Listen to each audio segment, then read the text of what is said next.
It's loading. It'll just take a minute. Oh, we went from a second to a minute. Yeah. It's now showing a message that says we're streaming live. You guys see that on your screen? Loading. It'll Yes. just take a minute. Oh, we went from a second to a minute. Yeah. Just F5. It's now showing a message that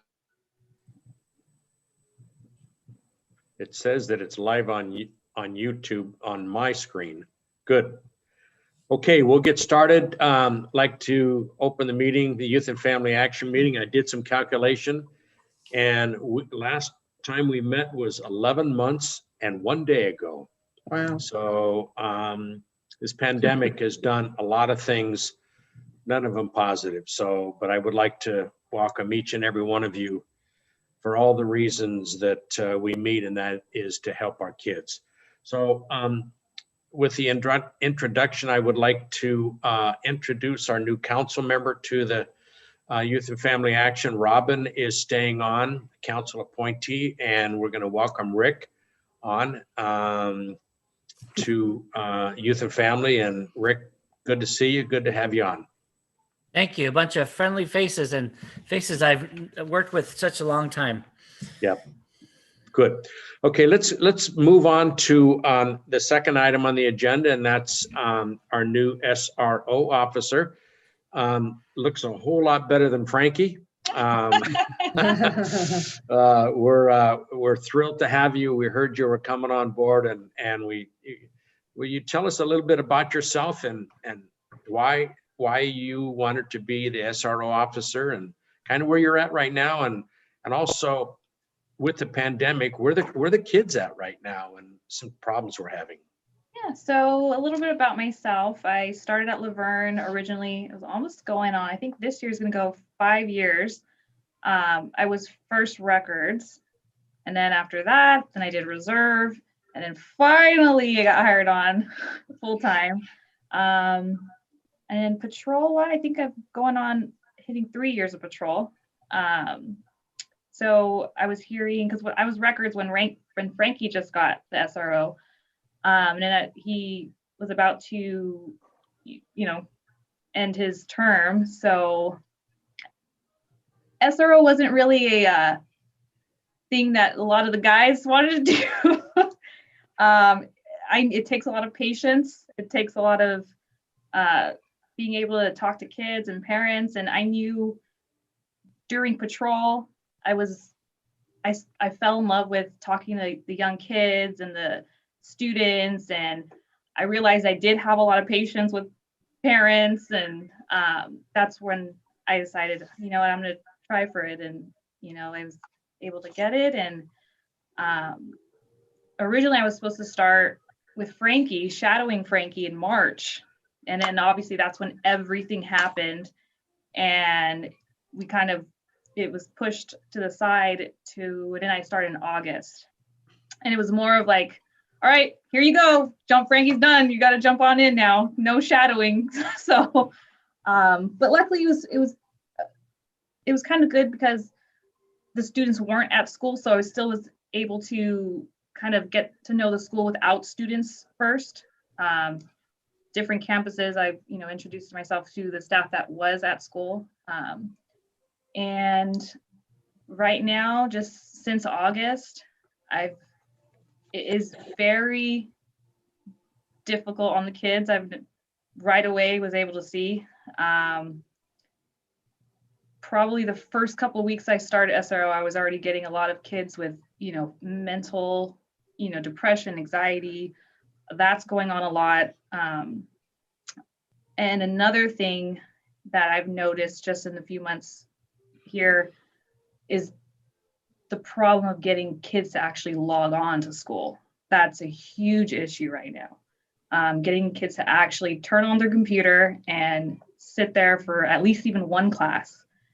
So I'm doing a lot of welfare checks, making sure they're at home okay, making sure it's not just the laziness that they're not checking in, it's more trying to make sure like their family, household, there's not issues going on And then just being able to talk to the parents because they're frustrated. They're very frustrated parents right now.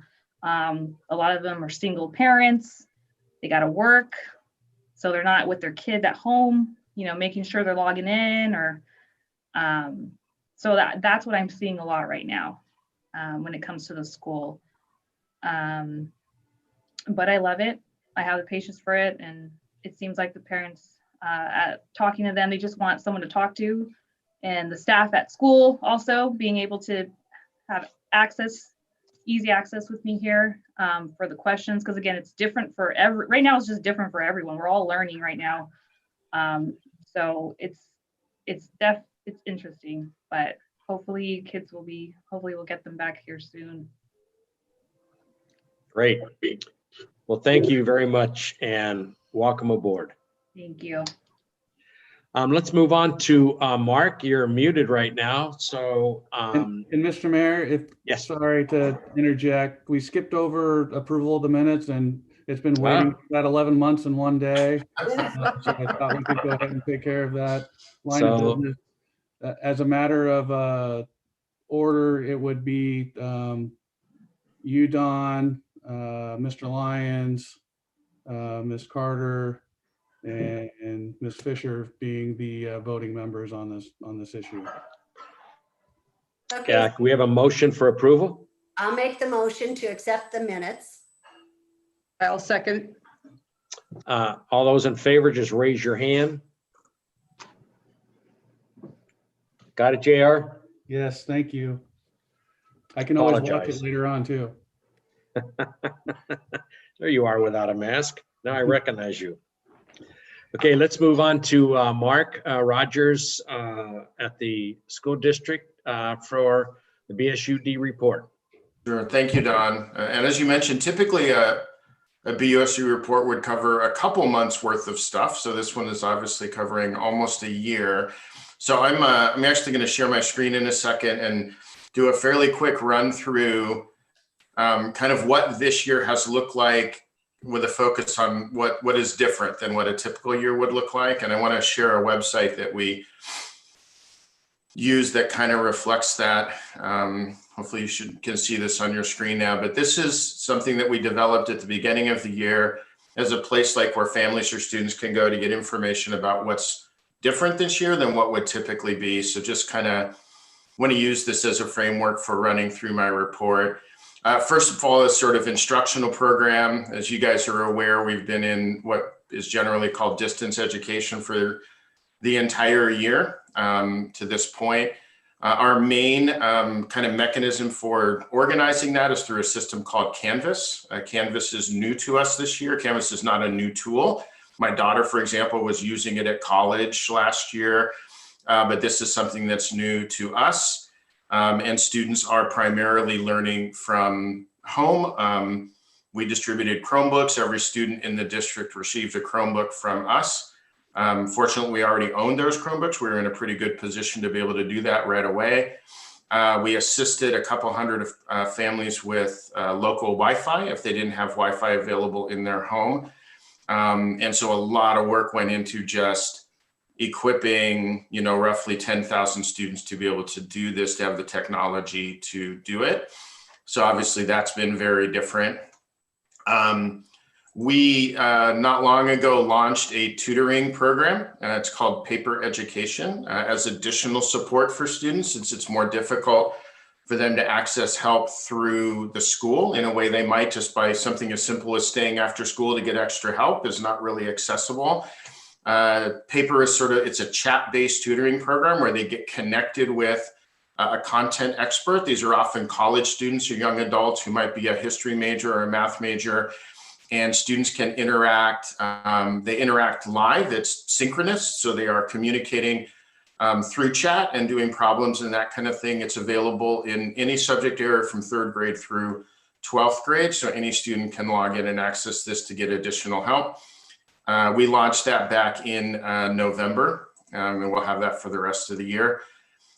We've obviously had a significant focus on our mental health resources. As Officer Gonzalez mentioned, that's something we've certainly seen, is that in addition to academic support, Our students their lives have changed a lot socially in terms of where they connect and that kind of thing. So we just have kind of a place here where they can get information on national and local hotlines. We have a whole wellness resources page that our mental health support specialists developed earlier this year that our families have access to. We began a couple months ago partnering with a group called Care Solace that facilitates access to local mental health support systems for families. For example, they can find local mental health providers who take their insurance or who specialize in a certain age of students, or who can work with a family on a particular type of issue. We've had about 600 families access this system since it went online a couple of months ago. So it was another element that we added. And then of course we have all of our site-based mental health support that we hired a year ago. And I mean, just great that those folks were in place. It's the same group that we had. They all returned this year. So every school has direct support from a mental health support specialist. And those folks are typically like MFTs, that's their licensure. So we've continued to try to do as much as we can to support mental health.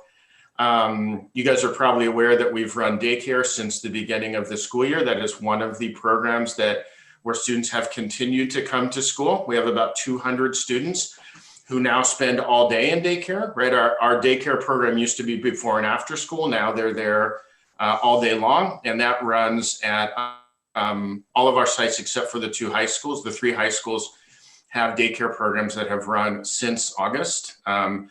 Those are, of course, governed by a very strict set of protocols established by county health for masks and social distancing.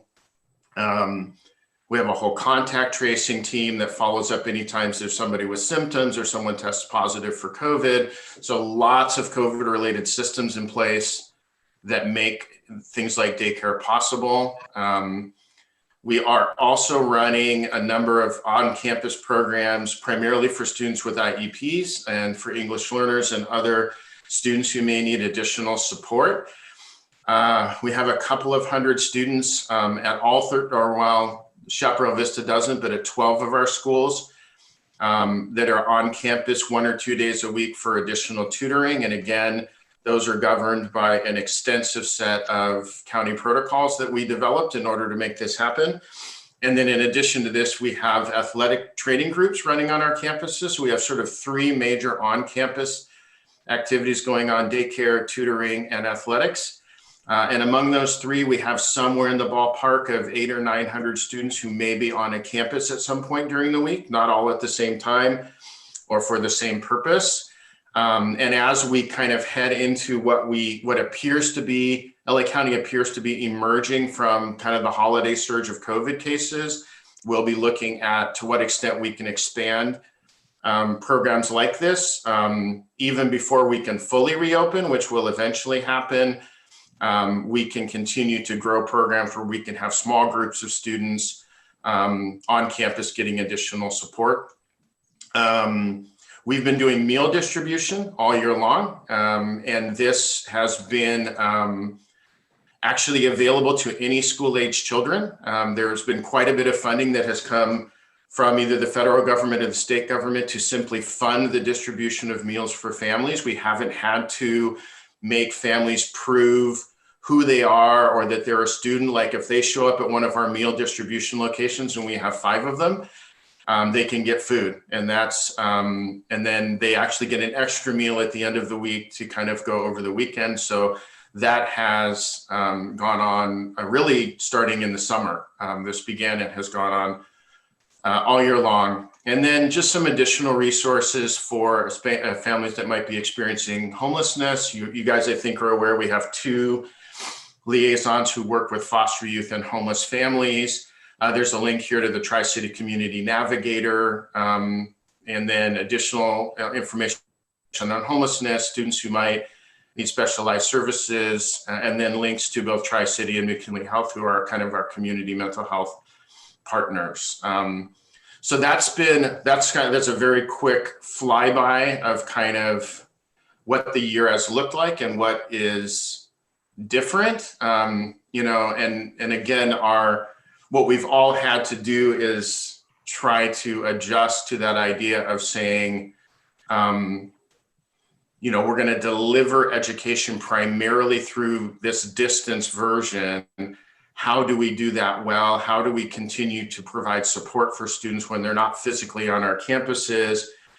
How do we leverage the opportunities to get kids physically on campus as much as we can within the restrictions of county health orders? And then obviously now, as we look towards the future, as we appear to be transitioning into better times with respect to COVID, how are we prepared to do larger scale reopening and all of the parameters that are going to be associated with that? And that's become, I took on a role this year. I kind of coordinate and supervise COVID operations, generally speaking. Never thought that was going to wind up on my resume, but you know, it's very necessary.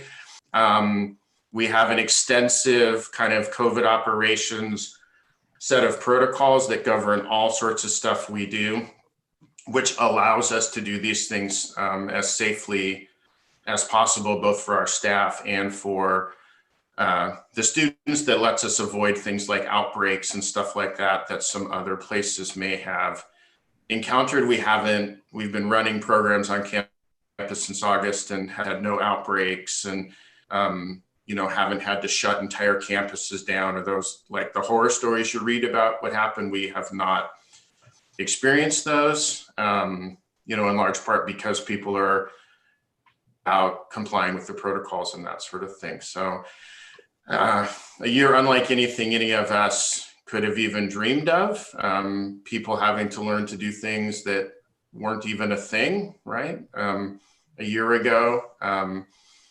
I think a lot of people have really, you know, stepped up. We understand kids are hurting from this. You know, this is not how any of us would have chosen to deliver public education, you know, for this number of kids. But just trying to, you know, be as clever as we can be about how we support kids and deliver our programs. So. Mark, there's been discussion out in the public, and I've been involved in a little bit of it, about what Officer Gonzalez talked about, that kids just get onto one class with their computers. Yeah. I mean, one class is not enough. And what happens to these kids that have lost a year and a half of education? I mean, for the moms and dads that are pushing and self-motivated kids, that's okay. But this committee is to help those that kind of fall through the cracks. And is there any discussion or talk about that in the future? Yeah, for sure. I mean, we are, and the phrase that seems to be kind of being applied to that is called learning loss mitigation, right? So whatever gaps developed over the course of this year, and what we're recognizing is those gaps could be academic, they could be social, or they could be mental health related, right? When you sort of think of what might have been lost by students because of this. And we're right now in the process of laying out a 3-phase plan to try to mitigate learning loss. Phase 1 is what can we be doing right now, right? Could we get more kids on campus to get direct support? Could we introduce additional distance programs to help them? We're looking at bringing in staff to do almost like social work types of families. You know what I mean? If the family is struggling and that's a roadblock to the student, how do we help the family? And then phase 2 is what do we do like really this summer and next summer to kind of do intensive mitigation. We're going to run much bigger summer programs this year than we have done for many, many years, all grade levels, a variety of, you know, programs. And then what looks different next year, right? What do we need to build into our programs for all kids that to help them transition back, you know, into more live instruction, to fill academic gaps, to address mental health issues. And then what do we do next summer? So it's really like a 2-year mitigation plan. And right now we're focused on what could we be doing right now. We're on the front side of planning summer programs to really address academic, social, mental health gaps that have been formed through this, and what do we do intensively over the next 18 to 24 months to try to bring students back up to a baseline, something like where they might have been had all of this not happened. The good news is it does appear there will be plenty of money for that to happen in California public education. There are several sources of money, part of which is to help us sort of meet COVID protocols, because that's just expensive. You know what I mean? Like I said, we employ a contact tracing team that we've never had to pay for before, and now we do. But there's also money coming into schools specifically for learning loss mitigation, which should allow us to deliver programs at a level that makes sense to us, at least for a year or two. And then, you know, you never know for sure after that. So that's happening. We're in the early stages of that, but it's happening pretty intensively with all of our district and site leaders at this point. As a group that was started to help kids, as I mentioned earlier, this committee is going to have to really help in this to help our kids, because we need that generation is our next generation, and it's us. It's those people on this committee and the rest of the people in our communities that we have to activate to help get this not started, because it's already started. But I would like to thank you, Mark, because it sounds to me like we have the right person in the right place to help in this process. So thank you very much, Mark, and thanks for the report. Anybody else have any questions of Mark? Yes. Robin? Mark and Officer Gonzalez, if you come across any ideas of what we can do to help or to assist in the information out to the parents or to the kids, you know, just letting us know as a group, we want to be active now that, you know, we can meet on Zoom, and we've sat idle for 9 months, and we need to see what we can do. It's time to reach out and help. So, you know, if you could pay attention to even little things that we could do, we'd love to do something. Okay. Great. Okay, anybody have any other questions with Mark? Okay, let's. Can I just say one thing? Yes. I was just reading in the paper yesterday that Clark County, Las Vegas, that their school district has already had 8 suicides this year from kids because of staying home. Have we had any problems like that? And is there any chance of us putting the school back on? I mean, they're actually starting school because they said the harm that is happening to the kids is more than the risk of catching COVID. So they're starting back up their school district. Yeah, no, first part, I'm not aware of any. I do not believe there have been any suicides among students this year, none that have come to my attention. And I think, and obviously different counties have different regulations, different states have different regulations. Right now, so the state of California just announced a plan to kind of help students reopen. It includes funding. It's called the Safe Schools for All plan. And to be eligible for that plan, a county has to have community spread of less than 25 new cases for every 100,000 residents on average over the course of a week. And then you have to sustain that for multiple weeks. All right. 2 weeks ago, Los Angeles County was at 75. All right. So the threshold's 25. We were at 75. New data, which just updated today, we're at 48. So it's definitely heading in the right direction, but it's still about double what we would need to be to even be considered under this Safe Schools plan. Now at 25, we could open with very small cohorts, 12 students, like high school kids wouldn't be able to travel from class to class, extremely restrictive. And Mark, isn't that just K through 6 right now too, that Correct. plan? Yeah, that would only go through 6th grade at all. Yeah, you're absolutely right, Rick. In order for LA County to go back to like a hybrid model where we could have all students back on campus on a regular basis, we'd have to get down to 7 cases per 100,000, which would move LA County from the purple tier to the red tier. So that, and then to really get a lot of restrictions lifted, you have to get all the way down to like 1 case per 100,000. You know what I mean? So it's going to take some time, and school districts, because of the way the health orders work, there's options that are just not available to us at all. You know what I mean? And it's a bit unpredictable as to when they will be. I think our commitment is to sort of leverage the opportunities as much as we can. You know what I mean? And if things keep heading in the right direction, there may be an opportunity to do a more wide scale reopening before the end of this school year. I think we're all pretty confident that by August, for sure, those opportunities will be available with the vaccine and that kind of thing. But LA County, I mean, as you guys are aware, our surge was one of the worst in the world, you know what I mean, in LA County in terms of it peaked, you know, I'm talking about 75 and 48 being bad.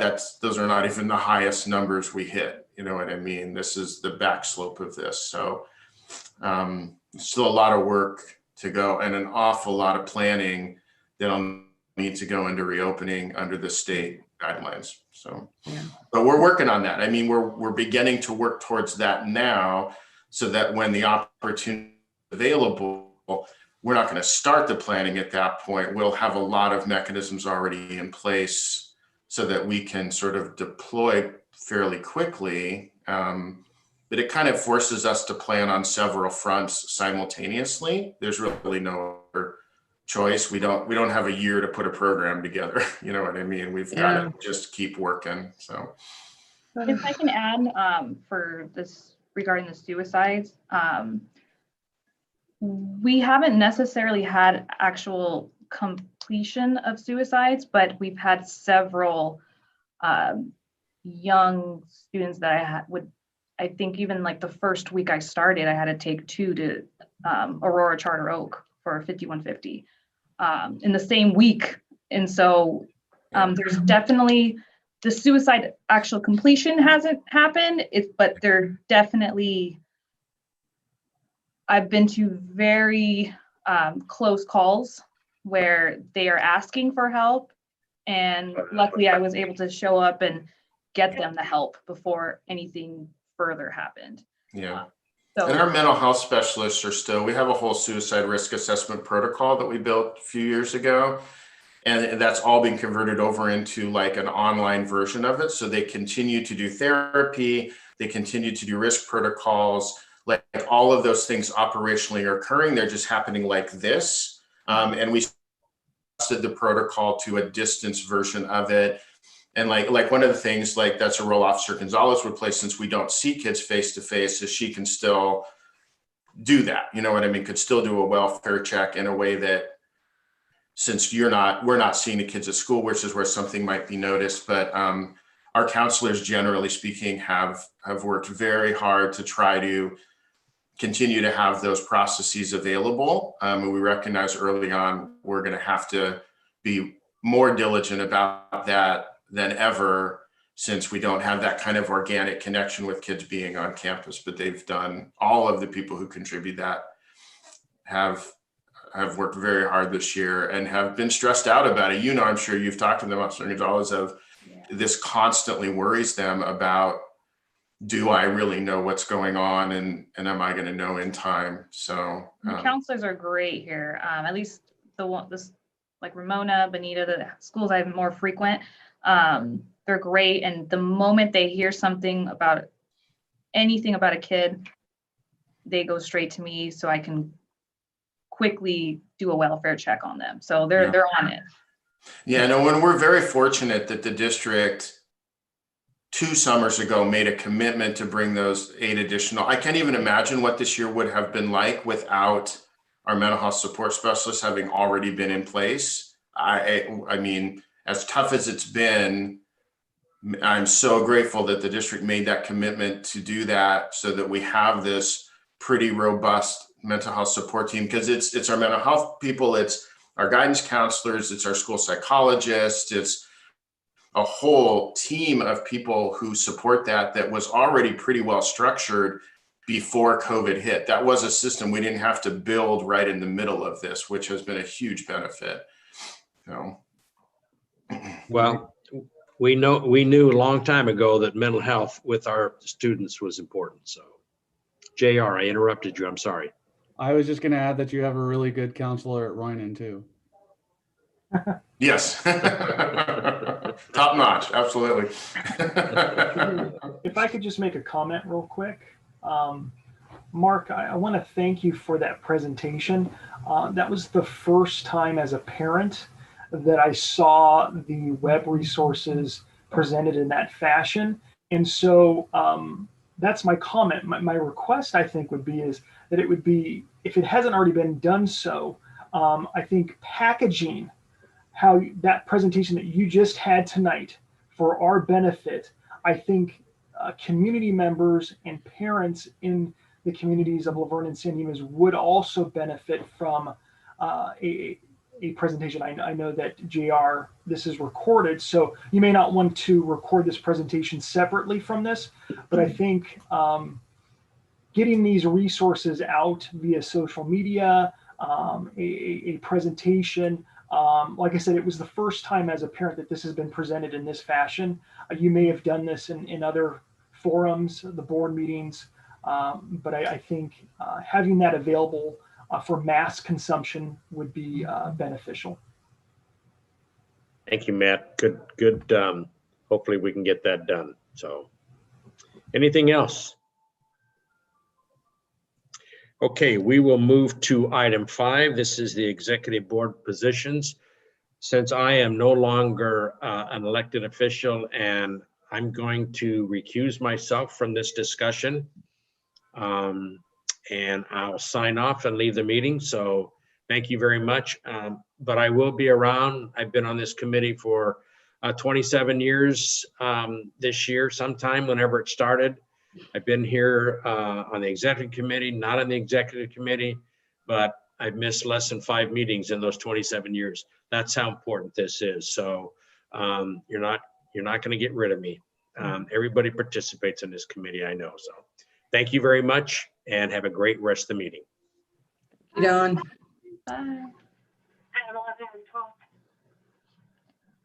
And JR, is this when I excuse myself as well? Yeah, I don't know that there's a playbook on how to do this. That was a move I think that Dawn thought about doing. You can honestly stay on if you're comfortable doing that. If we get into decision mode, that may be a point where you need to recuse yourself. But honestly, the way this shakes out, and I'll just kind of go over it, and then you can make the decision on if you think you need to recuse yourself. Okay. But there's 5 executive board positions with YFAC. The makeup that we have is now we have Council Member Robin Carter that was appointed by the council, Council Member Rick Crosby that was appointed by the council, Krista Chakmak that was appointed by the school board. Carolyn Cockrell's term is through July of 2022, and Denise Fisher is through July of 2021. So that's our 5 board. Basically, we just need to clean this up and have the new board in place. Normally, what we do is we go back to the city council for final approval, but because we have the board just kind of organically that fell into place this way with the last election. I don't know that it's necessary. If somebody thinks differently, you can let me know. But those are basically the 5 slots that are there, and those 5 slots are filled.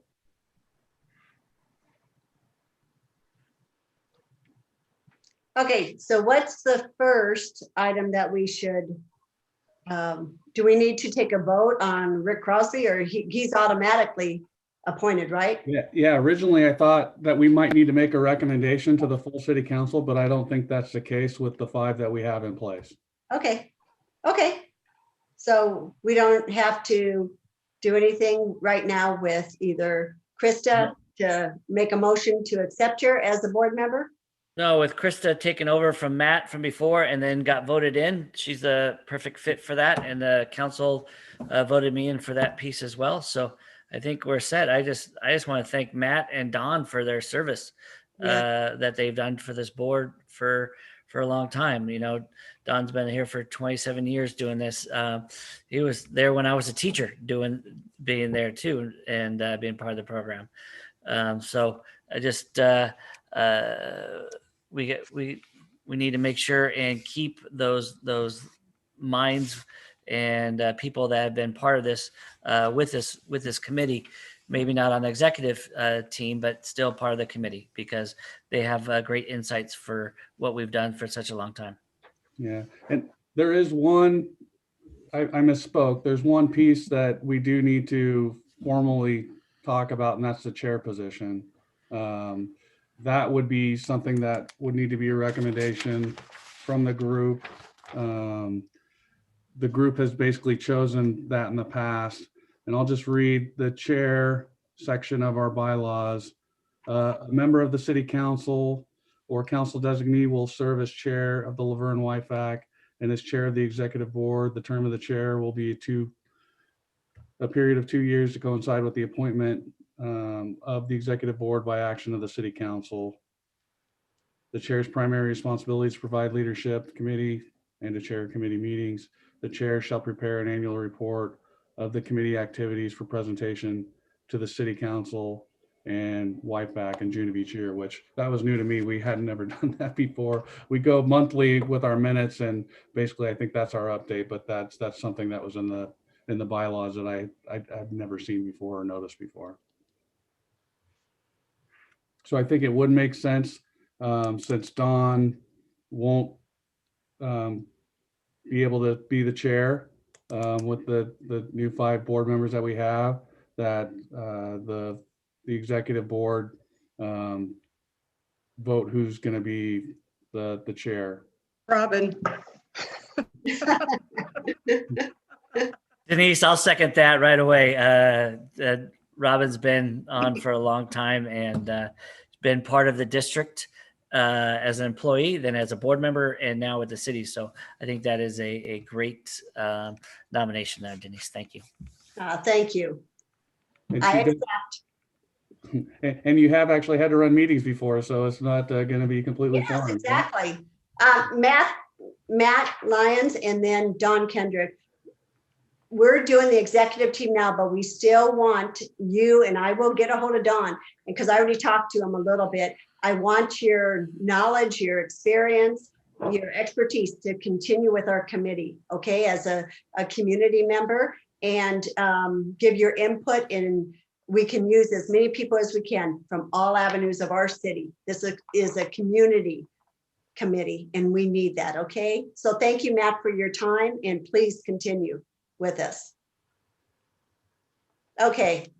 Okay, then at this time, I adjourn the meeting. No. Was anybody write in for public comment, JR? We did not have any requests for public comment. I've been monitoring it for each of the items too, just in case somebody did want to call in to talk about one of the specific items, but we have not received anything. Okay, now do we need to nominate a vice chair though, in case I can't make a meeting? Or would that just fall onto Rick? Yeah, the bylaws say that the vice chair shall be elected among the members as well. That's, I guess I didn't realize that you were our current vice chair, but I guess that makes sense. It doesn't have to be a city council member. It could be any of the executive team though, too. oh, could it be? Yeah, it can be anybody. Okay. Any nominations from the floor? For vice? Rick. Thanks, Denise. Do I hear a second? I'll second. Okay. All those in favor of Rick as vice chair, raise your right hand. Okay, congratulations, Rick. I will tell you, I don't miss many. No. Okay, then we'll move on to, I don't see anything on here for comments from the board. Is there anybody else that would like to make a comment before we move to our next meeting and adjournment? Are you all doing well? Families? Good. I just want to, what Matt said too. Thank you, Mark. you've done an exceptional job presenting everything today, and thank you, Matt. You were a board member, and Krista now board member of Bonita, of the foresight of having mental health services at all of our schools. That is not the norm in districts around. So just want to make sure and thank Bonita for really looking out for our students. This pandemic is, the kids that were doing very well continue to do very well, but the kids that were doing marginal or too low are those the ones that are struggling a lot. So more kids are struggling a lot, and we need to make sure, and as Don said, that's what this committee is about, is to get those kids and make sure that we are providing. But now, because of COVID, we have a lot more kids that we need to catch and make sure that they are getting all the services they need. And so thank you, Bonita Unified, for having the foresight of thinking about our kids and getting mental health services at all of our schools. Absolutely. Anyone else? I would just like to say, on a positive note, my little Christmas elf program that I do, and Robin always participates in, and so does Dawn. But in the past, I've always included kids. This is for getting gifts for kids who otherwise probably wouldn't have any. And in the past, I've always done David and Margaret and Leroy's. And last year, with all the changes that happened there, we kind of, I started doing more for the district. And this year we did exclusively for the district. And I worked with Mo Williams, who's awesome. And anyway, we were able to get gifts this year for 104 kids in the district. And not all of them are in school. Some of them are their younger siblings that, you don't want, the third grader to get a present, but the 19-year-old to not get something, or the 9-month-old to not get something. So everybody did. And Mo and her helpers were awesome. And I had a lot of people that came out this year and helped. And it was really nice, especially with, people out of work and losing their homes and all those sort of things, just to know that there are still a lot of people out there that take the time to help others. So I just wanted to throw that out there. Well, and to speak on that, truly Denise is a Christmas angel, because you won't believe what it would take to organize this and to get 103 people to donate and to have a list. She gives a list of what these kids want. So to take the time to get these lists, to organize it. I've been to her house when I drop off the gifts. There are so many gifts there. And then if a person cannot shop, her and her daughter do the shopping for you if you give the money. And Denise, you're just very special to do that for these people. And what a touching sentiment to, especially our district, for the families. So yeah, I'm so glad, especially this year with all this going on, that at least there's one little, at least for me, a little bright thing that I could say we helped out some kids this year. So thank you, everybody. Mm-hmm. Good. Okay. Anyone else? Did I miss anyone? No, everyone good? Well, congratulations, Krista, for your being elected to the school district. 9.5 years serving. I love the school district, and you will love it too. Your input's going to be valuable. It's a wonderful school district. We all know that. So congratulations. Thank you. Okay, so our next meeting will be February 23rd. And at this time, we're adjourned. Please be safe, and we'll see you next month. Bye-bye. Bye. Bye.